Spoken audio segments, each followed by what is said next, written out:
सगड़ा ने नमस्कार जी। अपने जो टॉपिक चल रहा था एग्रीकल्चर का, उसमें से कुछ कृषि रह गई थी, जैसे कि भूमध्य सागरीय कृषि, बाजारीय कृषि, सामूहिक कृषि, सहकारी कृषि और एक रह गया था अपना खनन। आज इन सब पर हम चर्चा करने वाले हैं।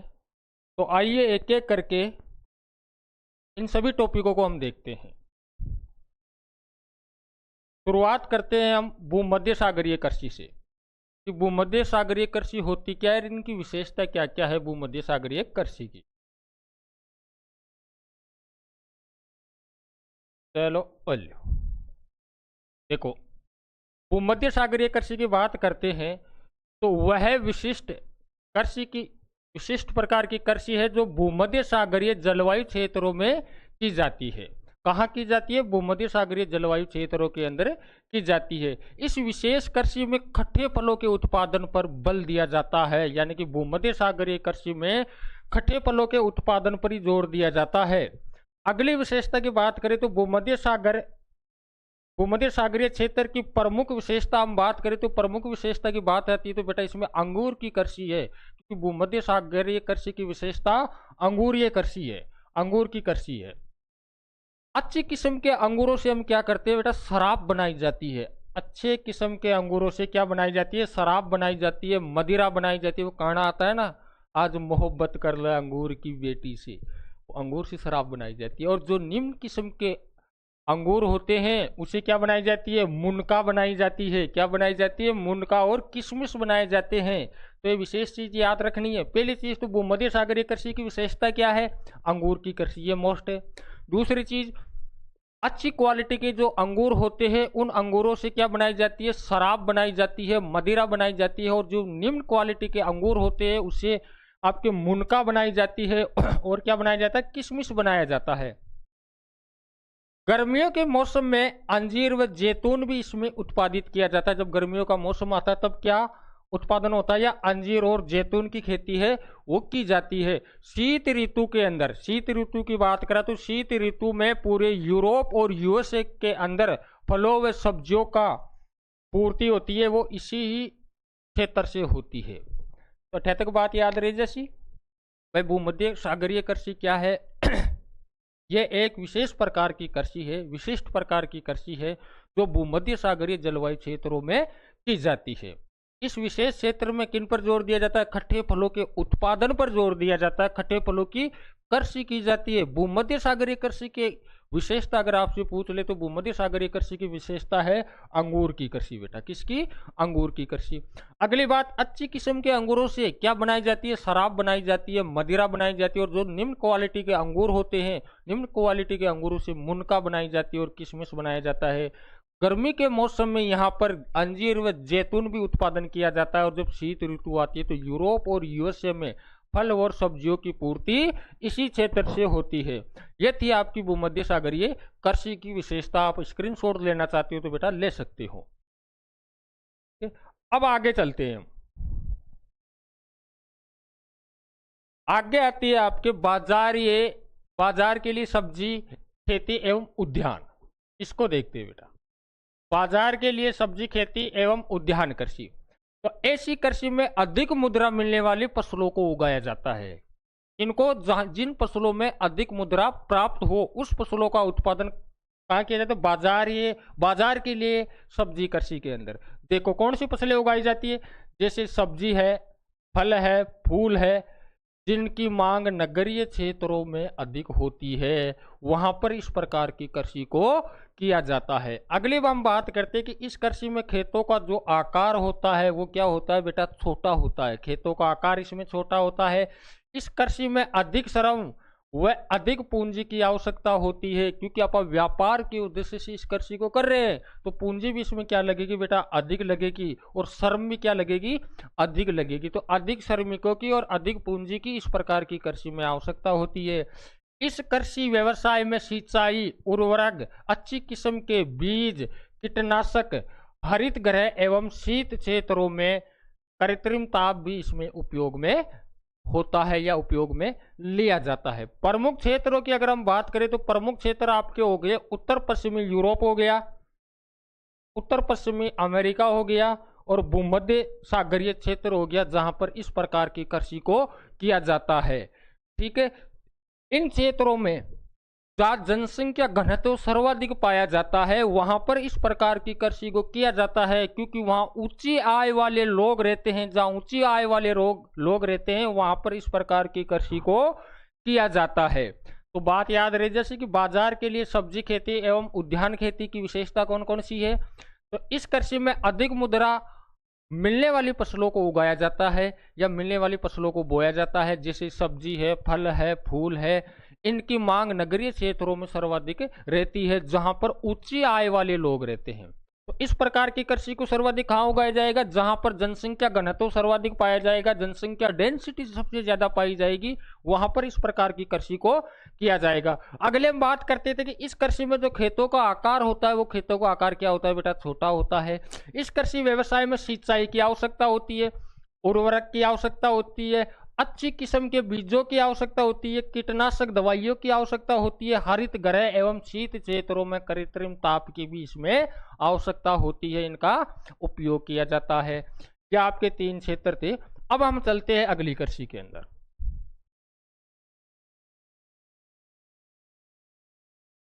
अगली बेटा है सब्जी खेती। कौन सी? सब्जी खेती। सब्जी खेती में क्या किया जाता है, इसमें केवल और केवल सब्जियों का उत्पादन किया जाता है। किसका उत्पादन किया जाता है? सब्जियों का। केवल और केवल सब्जियों का उत्पादन किया जाता है। डाल रही को नहीं रहे, एक मिनट। तो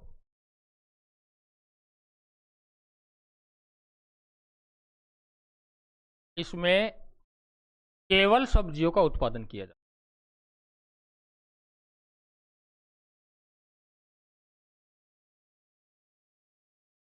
उत्पादन किया जाता है। बाजारी कृषि को 2 भागों में बांटा गया, एक तो सब्जी खेती और एक हो गई आपकी उद्यान खेती। सब्जी खेती में केवल सब्जियों का उत्पादन किया जाता है, उस खेत को ट्रक फार्म कहा जाता है। जिस खेत में केवल सब्जियां उगाई जाती है उस खेत को क्या कहा जाता है? ट्रक फार्म कहा जाता है। 18 तक बात याद रही जैसी। सब्जी खेती किसे कहते हैं? इसमें केवल सब्जियों का उत्पादन किया जाता है। जहां सब्जियों का उत्पादन किया जाता है उस खेत को ट्रक फार्म के नाम से जाना जाता है। किस फार्म के नाम से जाना जाता है? ट्रक फार्म के नाम से जाना जाता है। उद्यान कृषि, इसमें फलों व फूलों की खेती की जाती है। किनकी खेती की जाती है उद्यान कृषि में? फूलों व फलों की कृषि की जाती है या खेती की जाती है।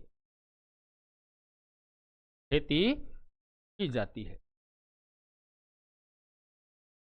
ठीक है।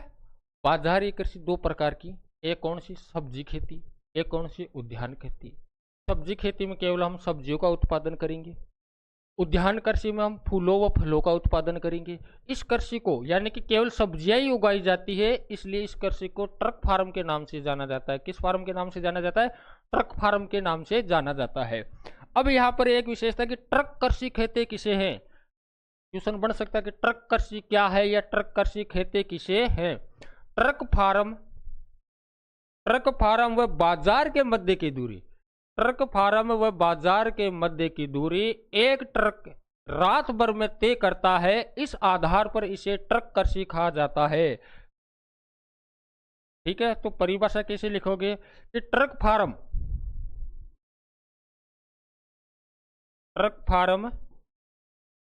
व बाजार के मध्य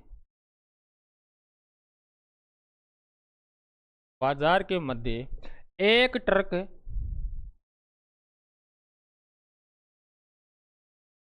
रात भर में दूरी तय करता है।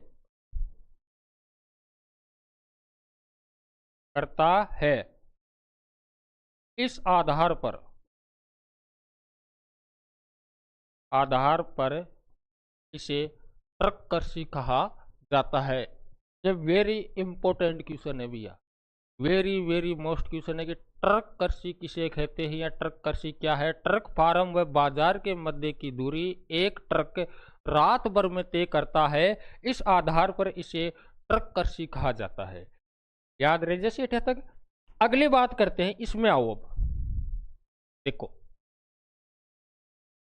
इसमें क्या होता है। हमने देखा इसमें फूलों व फलों की खेती की जाती है। नीदरलैंड, नीदरलैंड देखो बेटा, नीदरलैंड यूरोप के अंदर है।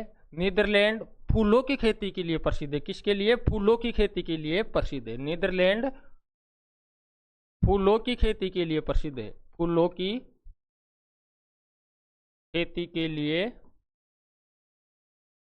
प्रसिद्ध है। ठीक है, यहां पर एक फूल होता है, पुष्प होता है, कौन सा? ट्यूलिप।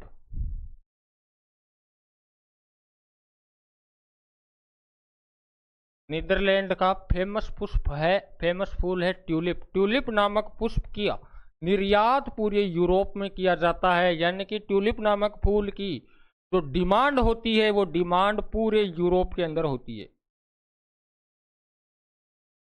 यूरोप में होती है। ये इनकी विशेष बात है बेटा, याद रखना। ठीक है, नीदरलैंड किसके लिए फेमस है? फूलों की खेती के लिए प्रसिद्ध है। किसके लिए? फूलों की खेती के लिए प्रसिद्ध है। ट्यूलिप नामक पुष्प की खेती कहाँ की जाती है? तो ट्यूलिप नामक पुष्प की खेती नीदरलैंड के लिए, सॉरी, नीदरलैंड में की जाती है। और पूरे यूरोप के अंदर ये पुष्प है ना, इस पुष्प का निर्यात किया जाता है, इस फूल का निर्यात किया जाता है, इतना फेमस है। तो नीदरलैंड का फेमस फूल या पुष्प कौन सा है? ट्यूलिप। कौन सा है बेटा? ट्यूलिप। तो 78 को बात याद रही जैसी। सब्जी खेती में इसमें केवल सब्जियों का उत्पादन किया जाता है। इस आधार पर इसे क्या कहा जाता है? ट्रक कृषि कहा जाता है। ठीक है, ट्रक कृषि क्या है? ट्रक और फार्म के मध्य की दूरी एक ट्रक रात भर में तय करता है, इस आधार पर इसे ट्रक कृषि कहा जाता है। उद्यान कृषि की अगर हम बात करें तो उद्यान कृषि में किसकी खेती की जाती है? उद्यान कृषि के अंदर फूलों व फलों की खेती की जाती है। किसकी खेती की जाती है? फूलों व फलों की खेती की जाती है। जिसके लिए फेमस देश कौन सा है? नीदरलैंड। नीदरलैंड किसके लिए प्रसिद्ध है? फूलों की खेती के लिए प्रसिद्ध है। किसके लिए प्रसिद्ध है? फूलों की खेती के लिए प्रसिद्ध है। यह ट्यूलिप नामक फूल होता है, पूरे यूरोप के अंदर इसका निर्यात किया जाता है। अब आगे चलते हैं। अगली कृषि आती है कारखाना कृषि। कौन सी कृषि? कारखाना कृषि। तो उतनी मोस्ट तो नहीं है, अपने एक बार देख लो इसको। देखो, पश्चिमी यूरोप एवं उत्तरी अमेरिका के औद्योगिक क्षेत्रों में उद्यान कृषि के अलावा, किसके? उद्यान कृषि के अलावा कारखाना कृषि भी की जाती है। वो कृषि है, कारखाना कृषि भी की जाती है। ठीक है, इसमें क्या होता है? इसमें पशुपालन किया जाता है, जिसमें विशेषकर गाय है, बैल है, मुर्गी पालन सर्वाधिक किया जाता है। सॉरी, इन्हें बड़े बड़े बाड़ों में रखा जाता है और कारखानों में बने भोजन को ही खिलाया जाता है, क्योंकि कारखानों के पास पाला जाता है इनको, और जो कारखानों में जो भोजन बना होता है उन्हीं भोजन को खिलाया जाता है। अगली हम बात करते हैं कि अच्छी नस्ल का चुनाव और प्रजनन की वैज्ञानिक विधियों का इसमें प्रयोग किया जाता है। यानी कि पशुओं में अच्छी नस्ल को चुनते हैं। दूसरी चीज, उनके प्रजनन की विशेष देखभाल करते हैं। ठीक है, और वैज्ञानिक विधियों द्वारा इन पशुओं को पाला जाता है। जैसे मुर्गी पालन एवं पशुपालन है ना, इसकी महत्वपूर्ण लक्षण है कारखाना कृषि की। तो कारखाना कृषि के महत्वपूर्ण लक्षण कौन से हैं? मुर्गी पालन एवं पशुपालन। ठीक है, अब आगे चलते बेटा। आगे आता है सहकारी कृषि। कौन सी कृषि?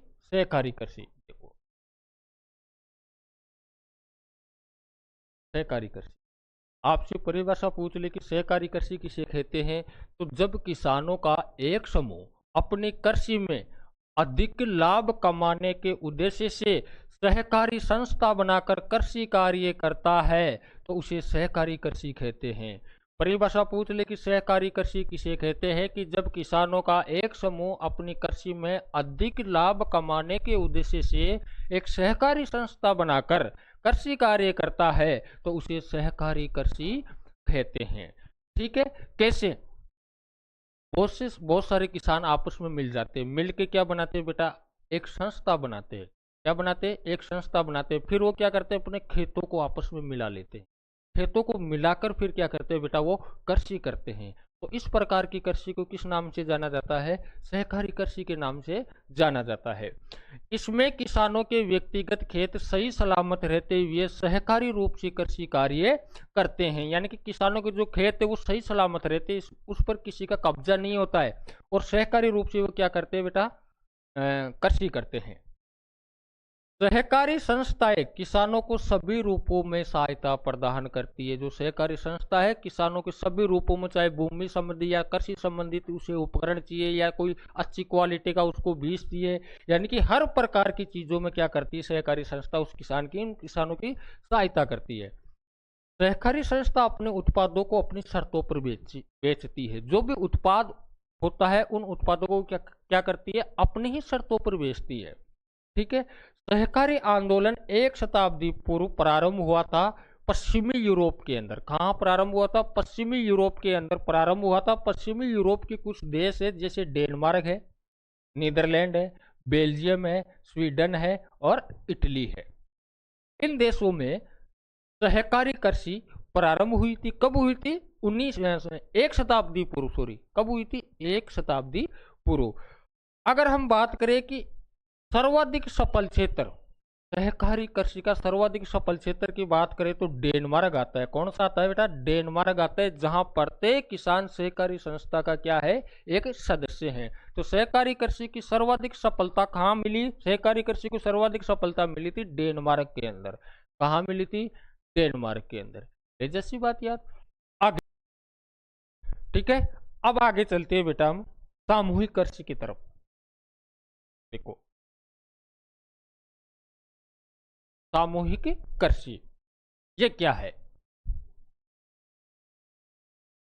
देखो इस प्रकार की कृषि में उत्पादन के साधनों पर संपूर्ण स्वामित्व समाज एवं सामूहिक श्रम पर आधारित होता है। यानी कि इस प्रकार की कृषि में जो नियंत्रण होता है वो नियंत्रण किसका होता है बेटा, सरकार का होता है, गवर्नमेंट का होता है।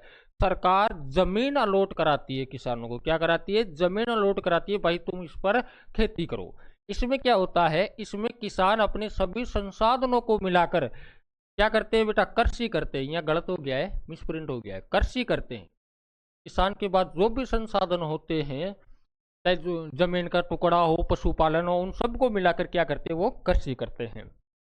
इस प्रकार की कृषि में किसान अपनी दैनिक आवश्यकताओं की पूर्ति के लिए भूमि का छोटा सा टुकड़ा अपने पास रखता है, यानी कि संपूर्ण मालिकाना हक उसका नहीं होता है, लेकिन वो अपनी दैनिक आवश्यकताओं की पूर्ति करने के लिए उस भूमि में से छोटा सा टुकड़ा अपने पास रख सकता है। जैसे उसने सब्जियां बोली या पशुओं के लिए कुछ चारा फसलें बोली, इस प्रकार से वो छोटा सा टुकड़ा अपने पास रख सकता है। इस कृषि में सरकार का संपूर्ण नियंत्रण होता है। किसका नियंत्रण होता है, सरकार का नियंत्रण होता है।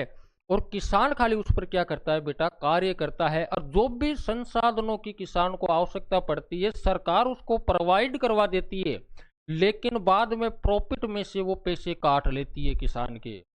ठीक है। इस प्रकार की कृषि में जो भी उत्पादन होता है उस उत्पादन को सरकार निर्धारित मूल्यों पर ही बेचती है, यानी कि किसान का कोई उस पर अधिकार नहीं होता। वो तो खाली उस पर क्या करता है बेटा, कृषि करता है और बदले में उसको प्रॉफिट मिलता है। ठीक है। प्रारंभ में पूर्वी सोवियत संघ में इस कृषि का प्रारंभ कहाँ हुआ था, पूर्वी सोवियत संघ में हुआ था, यानी कि रूस में हुआ था। रूस को पहले सोवियत संघ के नाम से जाना जाता था, और जब इसका विघटन हुआ था ना, विघटन होने के बाद इसे किस नाम से जाना जाने लग गया बेटा, रूस। यानी कि ये 15 टुकड़ों में टूटा था। कितने टुकड़ों में टूटा था, 15 टुकड़ों में टूटा था। तो इसका प्रारंभ कहाँ हुआ था, रूस के अंदर हुआ था। इस प्रकार की कृषि का प्रारंभ कहाँ हुआ था, रूस के अंदर हुआ था। अब देखो इस प्रकार की कृषि को सोवियत संघ में किस नाम से जाना जाता है, तो इस प्रकार की कृषि को सोवियत संघ में कोलक होज के नाम से जाना जाता है। कोलक होज के नाम से जाना जाता है। महत्वपूर्ण क्वेश्चन है ये, मोस्ट क्वेश्चन है। जैसे याद, सामूहिक कृषि की शुरुआत रूस के अंदर हुई थी, और इस प्रकार की कृषि को सोवियत संघ में या रूस में किस नाम से जाना जाता है, कोलक होज के नाम से जाना जाता है। चलो अब आगे चलते हैं हम।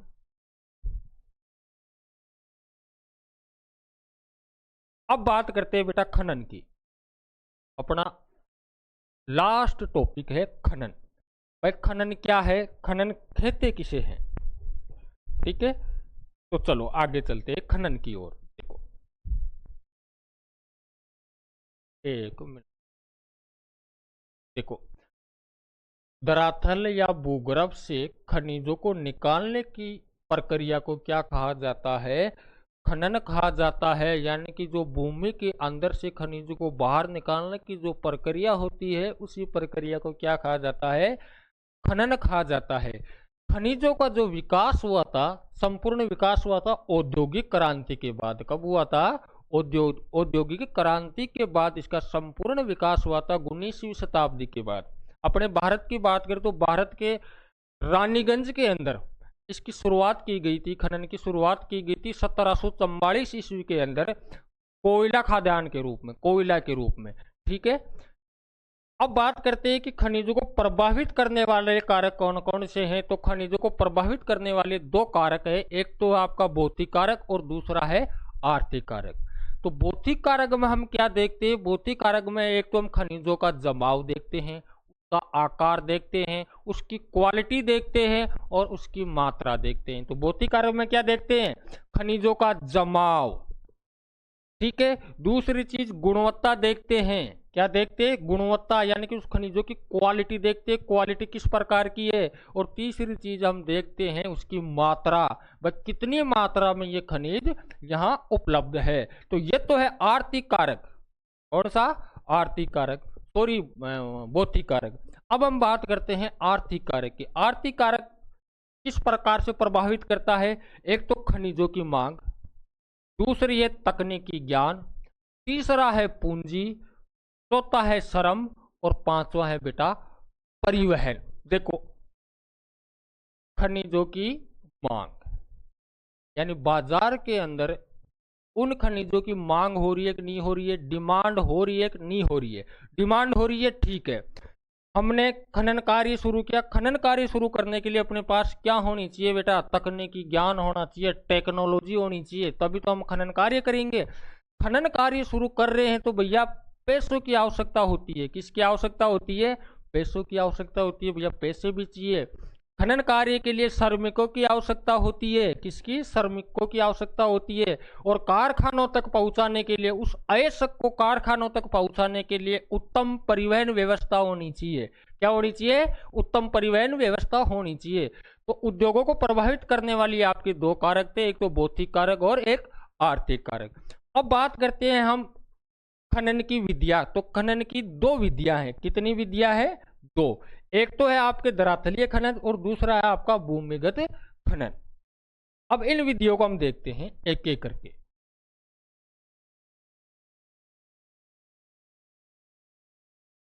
देखो एक विधि थी आपकी धरातलीय और एक थी आपकी भूमिगत। देखो कुछ, ठीक है। धरातलीय खनन या धरातलीय खनन, पूरी इसे विवृत खनन या खुला खनन भी कहा जाता है।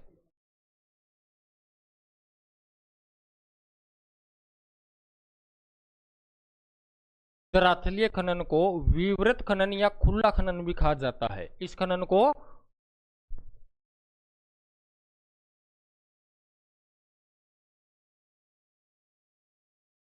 विवृत खनन या खुला खनन भी कहा जाता है। खुला खनन, ओपन माइनिंग इस नाम से जाना जाता है, ओपन माइनिंग नाम से जाना जाता है। यह खनन का सबसे सरल व सस्ता तरीका है। धरातलीय खनन होता है यह खनन का सबसे सरल व सस्ता तरीका है, ठीक है। क्योंकि धरातल पर ही मिल जाते हैं बेटा, तो धरातल पर मिलेगा तो एक तो सबसे सरल हो गया और क्या हो गया, सस्ता हो गया। इसमें उत्पादन अधिक होता है, क्या, उत्पादन अधिक होता है, उत्पादन अधिक होता है और जल्दी होता है, उत्पादन अधिक होता है और जल्दी होता है। इस खनन में कम पूंजी की आवश्यकता होती है। किसकी आवश्यकता होती है? कम पूंजी की आवश्यकता होती है। क्या तक बात याद रही जैसी है? यानी कि इसमें उपकरण व सुरक्षा उपाय के लिए कम खर्च होता है, क्योंकि ये तो धरातल पर ही पाए जाते हैं। तो देखो, इस खनिज को विवृत खनन या खुला खनन कहा जाता है।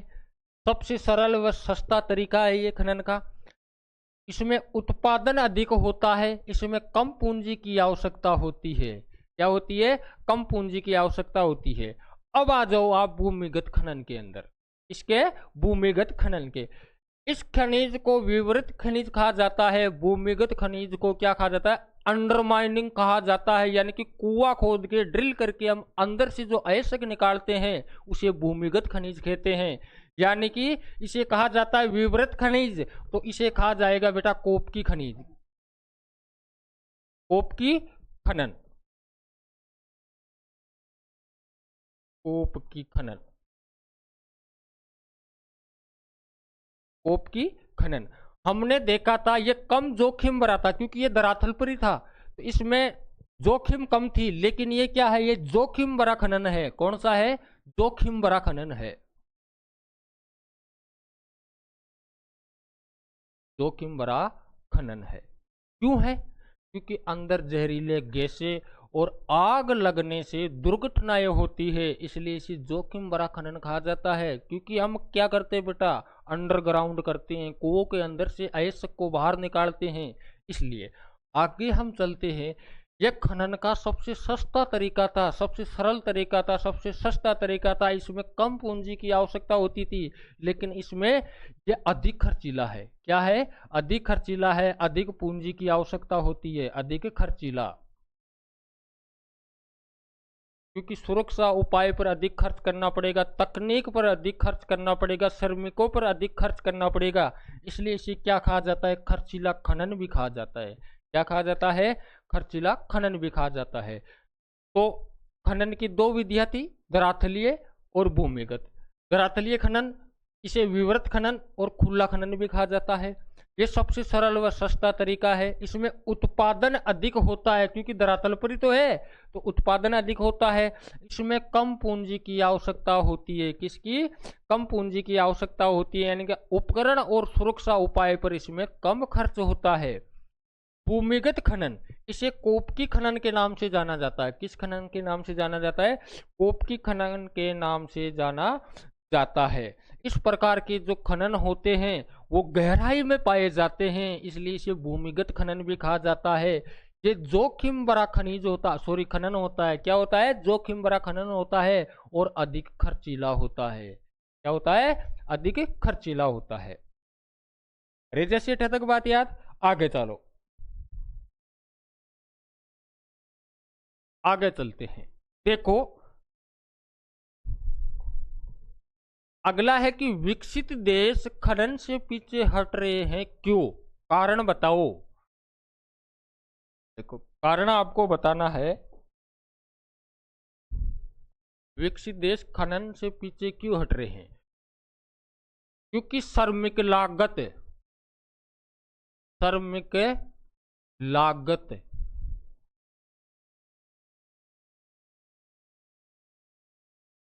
अधिक होती है, या अधिक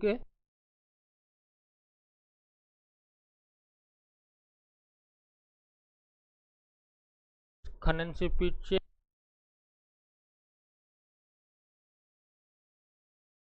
नहीं मिलेंगे, आसानी से नहीं को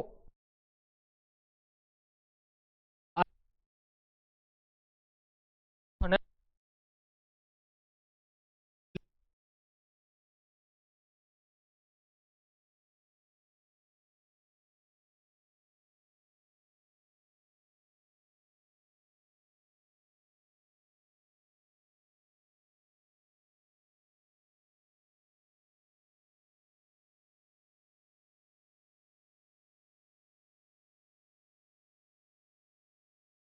एक्टिविटीज का जो लेस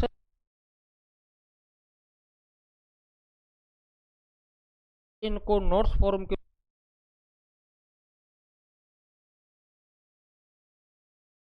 नेक्स्ट